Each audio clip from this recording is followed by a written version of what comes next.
ऋषि याज्ञवल्क्य इस स्वयंभू ब्रह्म का विज्ञान बताते हुए कहते हैं कि यह ब्रह्म सूत्र आत्मा है।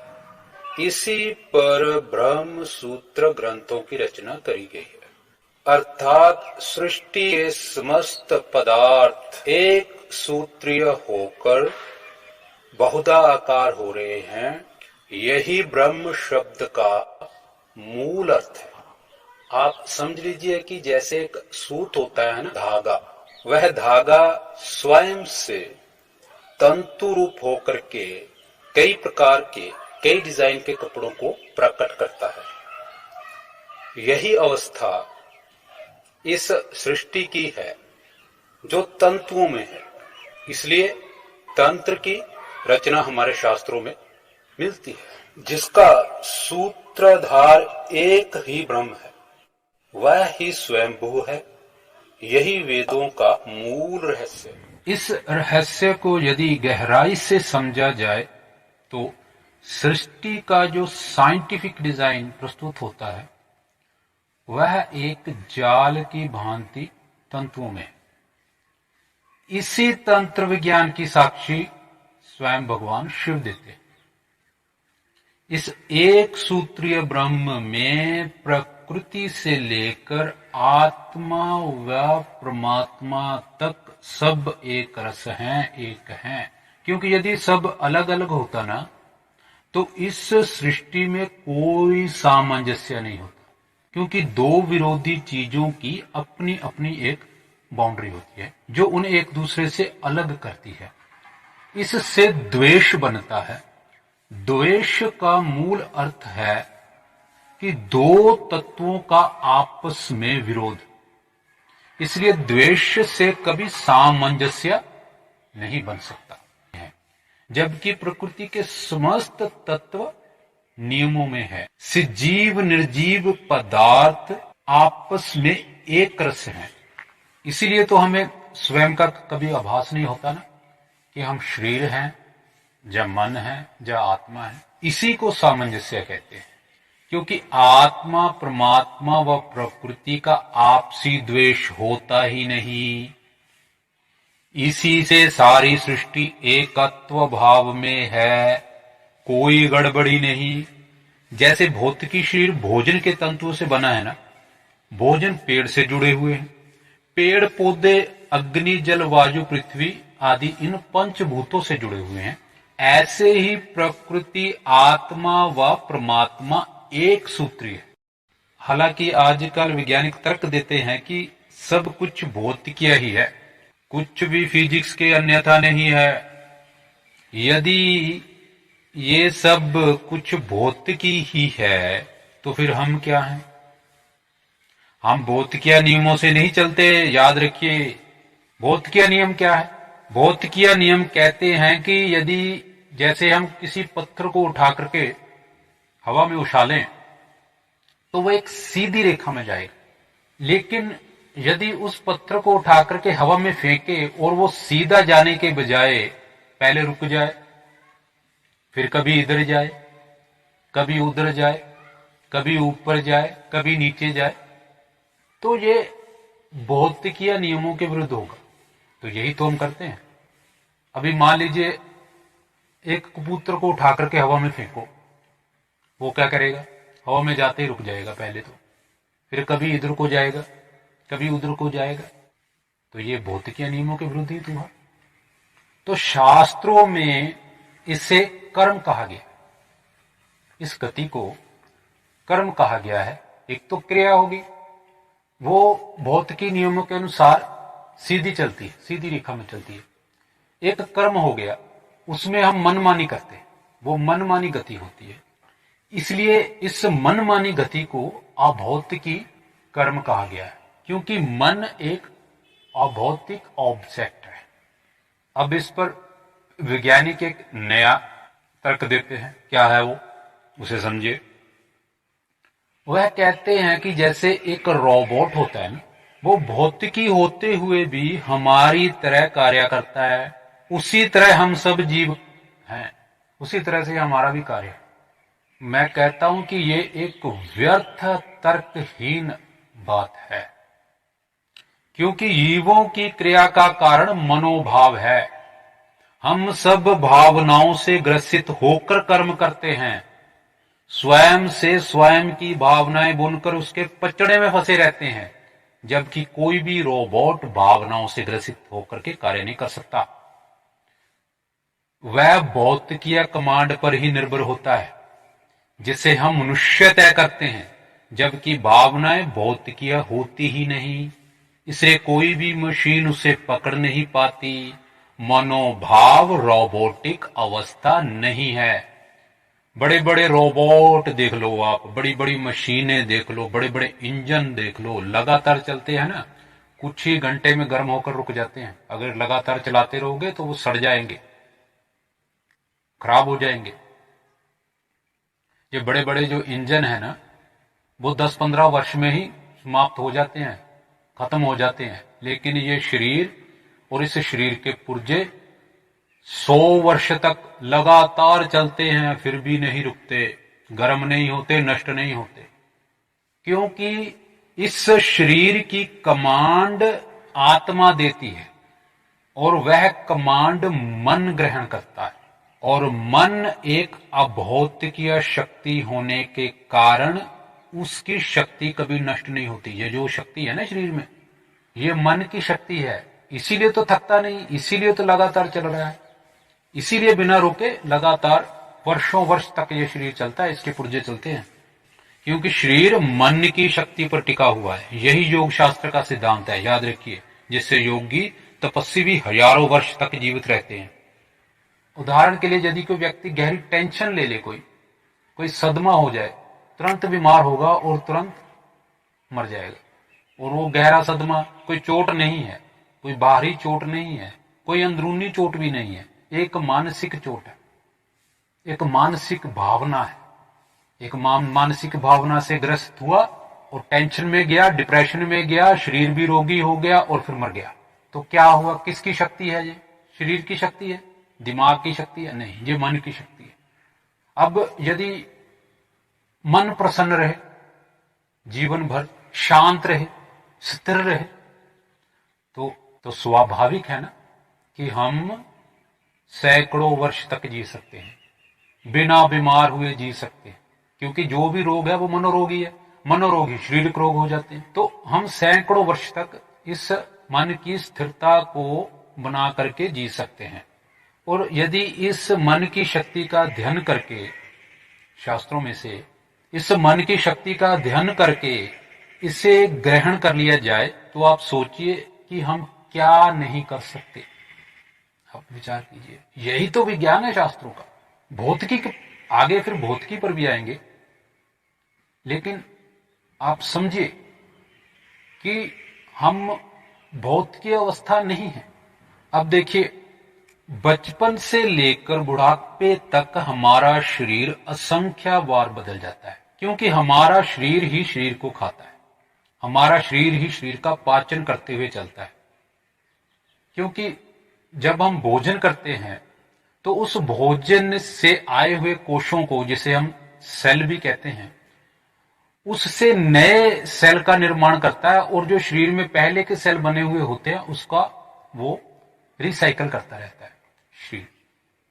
तो नए सेल बनते रहते हैं और पुराने नष्ट होते रहते हैं। इसलिए हमारा शरीर बचपन से लेकर बुढ़ापे तक कई बार बन जाता है। जो शरीर बचपन में होता है ना, वो जवानी में नहीं होता, और जो जवानी में होता है वो बुढ़ापे में नहीं होता।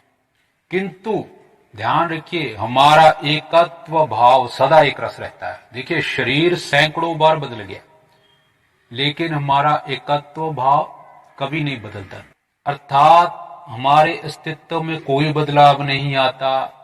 इसी को अहंकार कहा गया है। मुझ में मैं का वो अस्तित्व बना रहता है। हम जो बचपन में थे वही जवानी में है, वही बुढ़ापे में है। उस मैं में कभी बदलाव नहीं आता। इसी को मन कहा गया है। इसी से हम सदा अहम में रहते हैं। ये अहम कभी नष्ट नहीं होता। इसी से स्पष्ट होता है कि ये भौतिकीय नहीं हो सकता। भौतिकीय अवस्था विभिन्न प्रकार के असंख्य अणु से बनी होती है, याद रखिए, और दो विभिन्न चीजों में सदा विरोध रहता है, क्योंकि उनकी अपनी अपनी एक बाउंड्री होती है जो उनको कभी एक नहीं होने देती। जैसे सोने में लोहा आदि धातुएं मिलाने पर वह सब एक रस नहीं हो सकता, उसी प्रकार शरीर के विभिन्न अणुओं में एकत्व भाव नहीं हो सकता। तो फिर हम किस चीज से सदा एकत्व भाव में रहते हैं जो नष्ट भी नहीं होती? तो उत्तर यही है कि ये अभौतिकी है, क्योंकि अभौतिकी होगा तो ही वह नष्ट नहीं ना होगा। जैसे एक स्पेस एक रस होती है, उसी प्रकार ये मन जो है अभौतिकी है जो एक रस है। न्याय दर्शन में आता है कि मन एक सूत्र है, इसीलिए हमें एक समय में दूसरा ज्ञान नहीं होता। मन एक ही है, इसलिए हमें एक समय में दूसरा कोई ज्ञान नहीं होता। हम एक समय में कहीं और ध्यान नहीं कर पाते। उदाहरण के लिए, यदि हम कोई पुस्तक पढ़ रहे हों और हमारे घर के बाहर कोई बातें कर रहा हो, तो यदि हम उसकी बातों की ओर ध्यान दें तो जो पुस्तक में लिखा हुआ है उसे हम ग्रहण नहीं कर पाएंगे। और यदि पुस्तक की ओर ध्यान रखें, पुस्तक में जो लिखा है उसकी ओर ध्यान रखें, तो जो बातें बाहर हो रही हैं ना, उसका हमें ग्रहण नहीं होगा कि वो क्या बोल रहे हैं। अर्थात यदि मन कहीं और हो तो हम सुनते हुए नहीं सुनते, देखते हुए नहीं देखते। यही वो एकत्व भाव है। मतलब हम एक समय में एक और ही रहते हैं। इसी से हमें जीवन पर्यंत की बातों का स्मरण रहता है। इसमें फर्क सिर्फ इतना है कि जो बातें हम एकाग्रचित होकर के करते हैं ना, वो तो याद रहती हैं, और जिसमें एकाग्रता नहीं होती, इधर उधर ध्यान रहता है, वह ज्यादा धुंधली पड़ जाती है। यही मनोभाव है जिसके साथ हमारी अनेकों भावनाएं जुड़ी रहती हैं। और ये भावनाएं और मन सब अभौतिकियां हैं, याद रखिए, क्योंकि हमारी इच्छाएं, हमारा सुख दुख, ये भौतिकियां नहीं होता। हालांकि वैज्ञानिकों द्वारा इसके बारे में ये कहा जाता है कि ये सब दिमाग का खेल है। दिमाग ही सोचता है, दिमाग ही विचारता है, दिमाग ही भावनाओं में पड़ा हुआ है। मन आत्मा जैसा कुछ नहीं होता, ये वैज्ञानिकों का कहना है। देखिए, हमारा दिमाग क्या है? एक भौतिकी है, जबकि हमारी भावनाएं क्या है? अभौतिकी। कल्पनाएं अभौतिकी। कोई भी भौतिकी अवस्था अभौतिकी का कारण नहीं होती, क्योंकि भौतिकीय चीजें अभौतिकी को पकड़ ही नहीं पाएंगी। क्यों? क्योंकि भौतिकी के लिए अभौतिकी कुछ चीज है ही नहीं। इसलिए भौतिकी जो दिमाग है ना, वो अभौतिकी को, अभौतिकीय भावनाओं को सहेज ही नहीं सकता, उसे पकड़ कर रख ही नहीं सकता। दूसरी बात, हमारे शरीर की तरह ये भी असंख्य अणुओं से बना हुआ है, असंख्य कोशों से बना हुआ है। तो असंख्य अणुओं से बने हुई चीज में एकत्व भाव जो है ना, एक तव शक्ति, एक रस शक्ति, वो नहीं हो सकती, वो बटा हुआ रहेगा। तो यहां पर फिर वैज्ञानिक एक और तर्क देते हैं, क्या? कि हमारे शरीर के जो सेल है ना, जैसे जैसे हमारे शरीर के जो पुराने सेल है वह समाप्त होते जाते हैं ना, वह जो नए सेल बनते हैं उसको अपनी मेमोरी देते जाते हैं और नष्ट होते जाते हैं, उन सेल में अपनी मेमोरी ट्रांसफर कर देते हैं। लेकिन फिर बात वही है कि भौतिकी अवस्था अभौतिकी को जब पकड़ ही नहीं सकती, उसके लिए अभौतिकी कोई चीज है ही नहीं, तो वो उसको ट्रांसफर कैसे करेगी? कल्पनाएं जो है वो उसको ट्रांसफर कैसे करेगी नए सेल में? कल्पना कोई चीज नहीं है, भावनाएं भौतिकी नहीं है। लेकिन ऐसा नहीं है कि वो भौतिकी नहीं है तो वो है नहीं।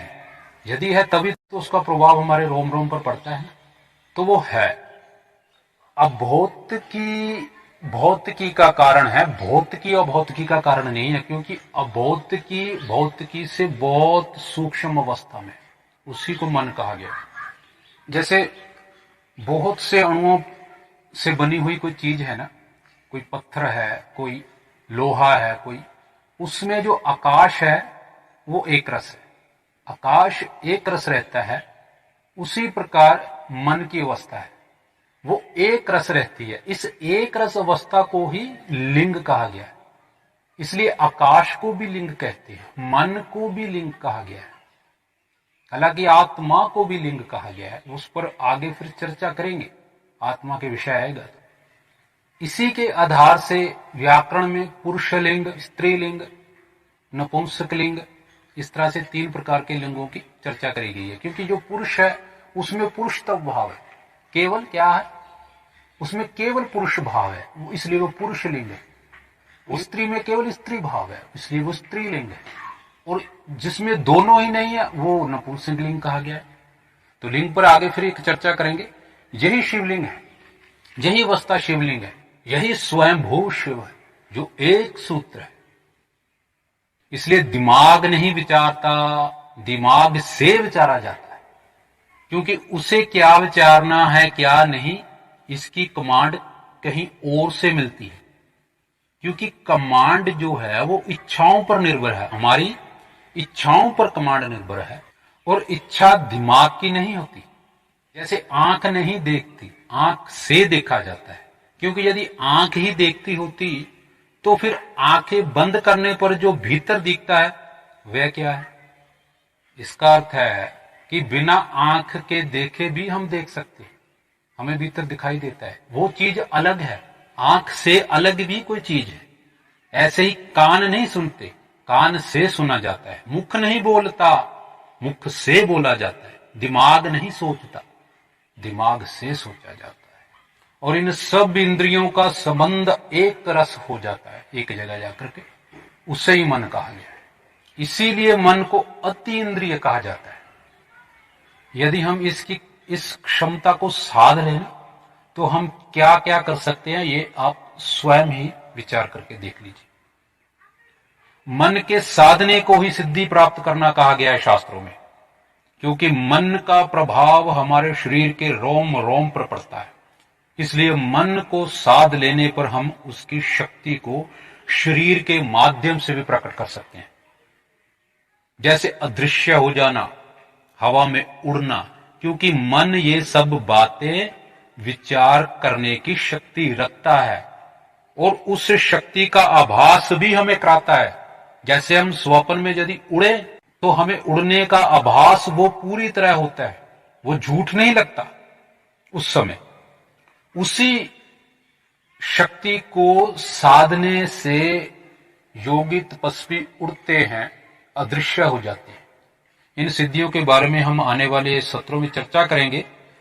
अभी तो मन क्या है इसकी चर्चा विस्तार से करेंगे, ताकि आपके मन में कोई शंका ना रह जाए, आपके मन में कोई प्रश्न ना रह जाए। फिर भी यदि प्रश्न होगा तो आप कमेंट में लिख करके हमें बता सकते हैं। मैं कोई भी पहलू खाली नहीं छोड़ूंगा। आप कोई भी विज्ञान का प्रश्न मेरे सामने खड़ा कर दीजिए, मैं उसको उत्तर दूंगा। इसलिए जरा ध्यान से सुनते रहिए आगे। अब मान लीजिए किसी की टांगे कट जाए, उदाहरण के लिए, तो भी उसका जो अहंकार है, जो मुझ में मैं है ना, वह नहीं जाएगी। मैं ही रहूंगा टांगे कट जाने पर। और टांगों के साथ यदि हाथ भी कट जाए तो भी मैं ही रहूंगा। ऐसे ही यदि आंख, नाक, कान नष्ट हो जाए तो भी मैं ही रहूंगा। और अब सोचें, कल्पना कीजिए कि यदि सर कट जाए, तो सर कट जाए और किसी तकनीक से हम जिंदा रहें, उदाहरण के लिए, तो मैं कौन हूंगा? तो भी मैं ही रहूंगा, क्योंकि मैं शरीर नहीं हूं। तो यदि शरीर ना भी रहे तो भी मैं ही रहूंगा। तो जो मन है यह एक भावनात्मक अभौतिक इंद्रिय है, अर्थात मन का स्वभाव ही भावनाओं में बहना है। इसीलिए हमारे शरीर का एक एक रोम भावनाओं से भरा हुआ रहता है। तो यदि गहराई से देखा जाए इस शरीर को, तो यह साक्षात भावनात्मक अवस्था है, भावना रूपी है। यदि इसमें से भावनाओं को निकाल दिया जाए तो यह शून्य है, मिट्टी। इसका अर्थ पहले भावनाएं हैं, फिर यह शरीर है। अब प्रश्न उठता है कि यदि पहले भावनाएं हैं तो वो भावनाएं कहां से आई? तो शास्त्र यहां पर भावनाओं के 3 रास्ते बताते हैं, 3 रूट बताते हैं। यहां से भावनाएं इस शरीर में प्रवेश करती हैं। वह पहला रूट क्या है? पूर्व जन्म। दूसरा रूट क्या है? माता पिता, जिनके गर्भ से फिर भौतिक शरीर का जन्म होता है। तीसरा रूट क्या है? समाज। यहां से हम तरह तरह की भावनाओं को ग्रहण करते हैं। तो इन 3 रूट्स पर एक शरीर बनता है। तो सबसे पहले हम तीसरा जो रूट है समाज, उसका वर्णन करेंगे कि फिर दूसरे रूट पर आएंगे और फिर पहले रूट पर आएंगे जो कि पूर्व जन्म है, ताकि आपको अच्छे से इसका डिजाइन समझ में आ सके कि ये किस प्रकार से काम करता है। इसलिए पहले हम तीसरे से शुरू करेंगे। तो जो समाज है ये भावनाओं में पड़ी हुई एक साक्षात जीवंत अवस्था है। पूरा जो समाज है उसमें हम पैदा होते हैं। तो समाज से तरह तरह की सीख लेते हैं, तरह तरह की भावनाएं हमारी ओर आती हैं और फिर हम इन सीखों के प्रति, इन भावनाओं के प्रति भावनात्मक होकर उनके अनुकूल स्वयं को ढालने लगते हैं। अर्थात हम अपना मनोभाव वैसा ही बना लेते हैं जैसी भावनाएं समाज से ग्रहण करते हैं और फिर वह मनोभाव शारीरिक हो जाते हैं, जिससे हमारा चाल चलन भी हमारे मनोभाव के अनुकूल हो जाता है। ठीक उसी प्रकार जिस प्रकार मनोरोग शारीरिक रोग बन जाते हैं, क्योंकि यह जो शरीर है यह मनोभाव से ग्रसित एक पिंड है। मन और शरीर एक रस है, दोनों में कोई भेद नजर नहीं आता। चोट शरीर को लगती है, दुख मन में होता है। चोट मन में लगती है तो दुख सारा शरीर उठाता है। व्यर्थ भावनाओं में पड़ा हुआ मन हमें रोगी कर सकता है और स्वस्थ भावनाओं में पड़ा हुआ मन हमें स्वस्थ व निरोगी बनाता है। इसीलिए हमारे धर्म में संस्कारों का बड़ा महत्व है, क्योंकि संस्कारों से ही सुसंस्कृत समाज का निर्माण होता है। देखिए, भावनात्मक रूप यह संसार संस्कारों के बिना सुसंस्कृत नहीं हो सकता और सुसंस्कृत हुए बिना यह समाज उत्थान की ओर नहीं बढ़ सकता। देखिए, यह जो शरीर है वो विभिन्न तत्वों का समूह, कई कोशिकाएं हैं, असंख्य कोशिकाएं हैं, रक्त है, मांस है, मज्जा है, मेद है, तो कई प्रकार के तत्व इसमें है, किंतु मन एक है। अब मन को देखिए, मन को समझने का सीधा सा मैं आपको आज एक विचार देता हूं। आप अपने शरीर को कैसे महसूस करते हो? एक महसूस करते हो या अलग अलग महसूस करते हो? क्योंकि आपका शरीर तो विभिन्न प्रकार के तत्वों का समूह है। आप हर तत्व को अलग अलग तो महसूस नहीं करते। आप अपने भीतर सर से पांव तक एक रस महसूस करते हो कि नहीं करते? आप रोमों को महसूस नहीं करते, आप कोशिकाओं को महसूस नहीं करते, आप एक रस अपने शरीर को महसूस करते हो। ये मन है, ये मन के कारण होता है, क्योंकि मन एक है, उसका एक भाव रहता है। एक भाव से ही आप अपने शरीर को महसूस करते हो। इसलिए शरीर का यदि कोई अंग कट भी जाए ना तो भी हम एक ही रहते हैं, जैसे कि मैंने पिछले सत्र में बताया था। अब देखिए ना, एक कोशी जो जीव है, जैसे जो अमीबा है, वह भी अपने आप में एक ही है। जो 2 कोशी जीव होगा वह भी अपने आप में एक ही होगा। जो बहुकोशी जीव है वह भी अपने आप में एक ही है। तो जीव कौन है? शरीर या कोई और? तो वह जो है वह मन है। मन के एकत्व भाव से ही यह शरीर एकत्व भाव में रहता है, एक रस रहता है। देखिए, कोशिकाओं से मन नहीं है, मन से कोशिकाएं। तो इसलिए मन जो है वो बाहर समाज से आ रही भावनाओं को ग्रहण करता है। इस शरीर में मन जो है वह बाहर से आ रही भावनाओं को, समाज से आ रही भावनाओं को ग्रहण करता है और फिर वह मनोभाव शरीर स्थायी हो जाते हैं। जिस प्रकार मनोरोग शारीरिक रोग हो जाते हैं ना, उसी प्रकार जितनी भी भावनाओं को हम, जितनी भी बातों को हम, जितनी भी प्रकार की शिक्षाओं को हम ग्रहण करते हैं ना, उसी के अनुकूल अपने आप को ढाल लेते हैं और फिर वैसा ही व्यवहार करते हैं, वैसा ही हमारा शरीर हो जाता है। वह मनोभाव शरीर स्थायी हो जाते हैं। हमारा एक एक रोम सामाजिक भावनाओं से ग्रसित हो जाता है। इन्हीं भावनाओं से ग्रसित हुआ पुरुषों का वीर्य। अब देखिए ना, जो मन है, मन की भावनाओं से यह शरीर का निर्माण हो जाता है और वह भावनाएं हमारे एक एक रोम में बैठ जाती है।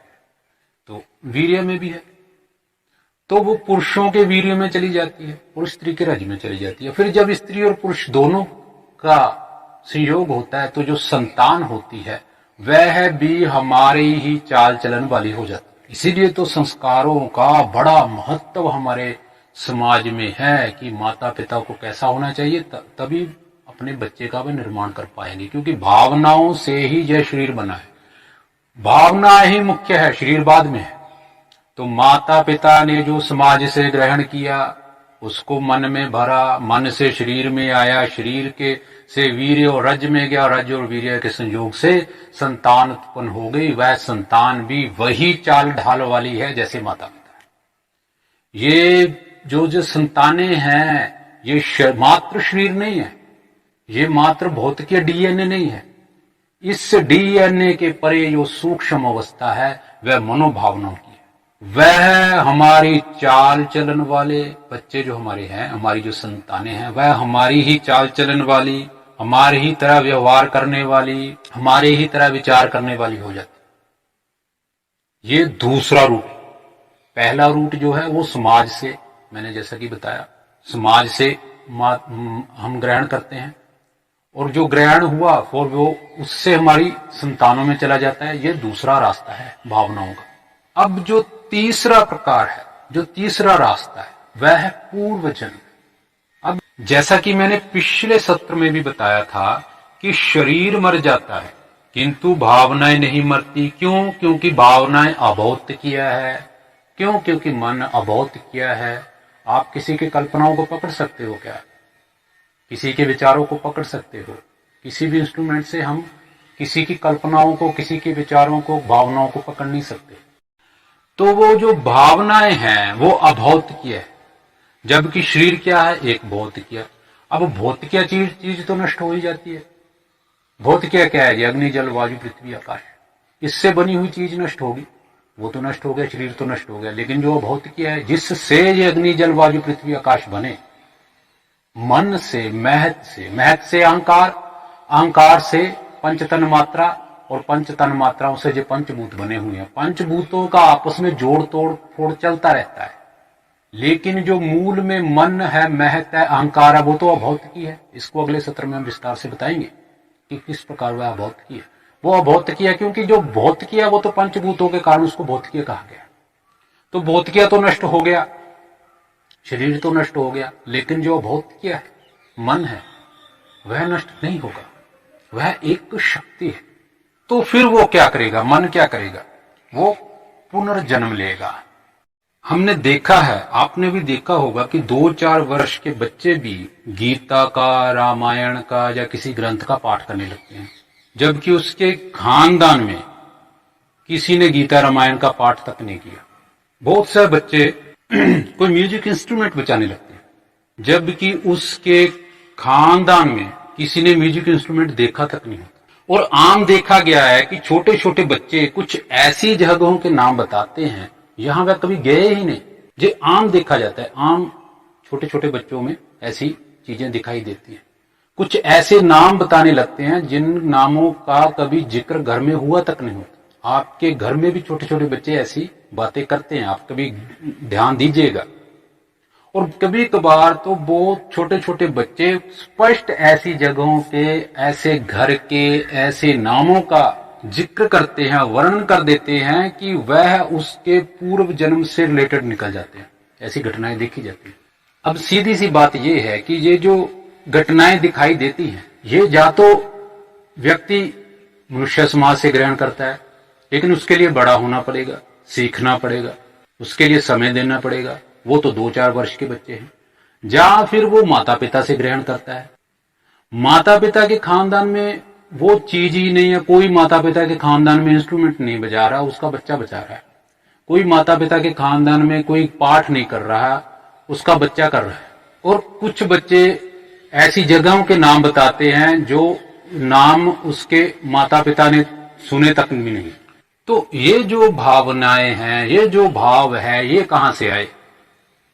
अब यहां पर तो वैज्ञानिक नियम यही कहता है कि बिना माध्यम के कोई भी चीज ट्रांसफर नहीं हो सकती। बच्चों का पहला माध्यम तो माता पिता ही। जब माता पिता भी वह कार्य करने वाले ना हो तो बच्चों में अन्यथा भाव आ ही नहीं सकता। दूसरा रूट है समाज का।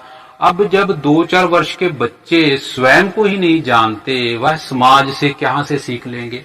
उन्हें तो पता भी नहीं होता कि वह जो कर रहे हैं वह क्यों कर रहे हैं। जबकि समाज से सीखने के लिए बौद्धिक विकास की जरूरत है, समय की जरूरत है। इसलिए यह तीसरा जो माध्यम है वह भी बच्चों के इन कार्यों में कारण नहीं दिखता। तो ऐसे में यह जो भावनाएं हैं उसका रूट केवल और केवल पूर्व जन्म ही होता है। और यह देखा भी गया है, क्योंकि भावनाएं मानसिक ही होती हैं और मन अभौतिकी है, क्योंकि भावना भौतिकी हो ही नहीं सकती। तो ऐसे में शरीर तो मर सकता है किंतु भावनाओं से भरा मन नहीं मरता। इसलिए इसका पूर्व जन्म निश्चित है। इसी को कर्म की गति कहा गया है भाई। देखिए, बिना भावनाओं के हम कोई भी कर्म नहीं कर सकते। कोई भी कर्म करते हैं भावनाओं से ग्रसित होकर के ही करते हैं। हर कर्म में भावना होती है। वह भावना जो जिस कर्म से जुड़ी हुई है वह कर्म भाव रूप होकर के हमारे मन में स्थिर हो जाता है। इसी को चित्त वृत्ति कहते हैं। शास्त्रों में कहा गया योगश्च चित्त वृत्ति निरोधा। ये जो चित्त की वृत्तियां है ना, ये भावनाओं में बहा हुआ मन है और आपका कर्म है, वो आपके साथ चिपक जाता है। क्योंकि कर्म जो है वह एक मन मानी गति है, जैसे कि मैंने पिछले सत्र में भी बताया था। इसलिए जो कहते हैं ना कि भाई मौज मस्तियां करो, खाओ पियो, कुछ नहीं होता, किसने देखा जन्म, किसने देखा पूर्व जन्म, वो जान ले, जरा विचार कर ले। आप जो भी काम करते हो उसके पीछे भावना होती है। भावनाओं के बिना हम काम कर ही नहीं सकते। और वह कार्य, वह आपका कर्म भाव रूप होकर के आपके मन में बैठ जाता है और फिर मन उन भावनाओं से ग्रसित हुआ पूर्व जन्म की ओर आपको ले जाता है। इसलिए जैसे हम कर्म करते हैं वैसा ही हमारा बर्ताव हो जाता है, और जैसा बर्ताव हो जाता है वैसे ही कर्म हमें अच्छे लगने लगते हैं। ये उत्तरोत्तर एक दूसरे को पोषित करते हुए चलते हैं। यही चित्त की वृत्तियां हैं, इसका कोई तोड़ नहीं सिवाय योग भक्ति के। क्योंकि योग भक्ति ही इन मानसिक वृत्तियों का एंटी चक्र है। कैसे? जिस प्रकार किसी रोग की एंटीडोज दी जाती है ना, उसी प्रकार इन वृत्तियों की एंटी वृत्ति भक्ति ही है। क्योंकि भोग की वृत्ति क्या हो सकती है? एंटी।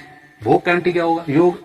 अब भोग तभी छूटेगा जब आप योग करोगे। भोग में पड़ी हुई भावनाएं जाएंगी कैसे? आप विचार कीजिए, जाती है नहीं जाती? आप किसी भोगी को कहो कि ये काम मत करो, वो कहता है कि मैं तो करना नहीं चाहता लेकिन क्या करूं, मेरी प्रवृत्ति ही ऐसी हो गई, छोड़ ही नहीं सकता, छूटे ही नहीं रहा। क्यों नहीं छूट रहा? क्योंकि भावना जड़ों में बैठ गई मन की। तो अब उसको छोड़ने के लिए क्या करना पड़ेगा? योग करना पड़ेगा, उसके एंटी चलना पड़ेगा। योग ही भोग की निवृत्ति है। तो फिर कहिए कि शास्त्रों का ज्ञान महाविज्ञान हुआ या नहीं?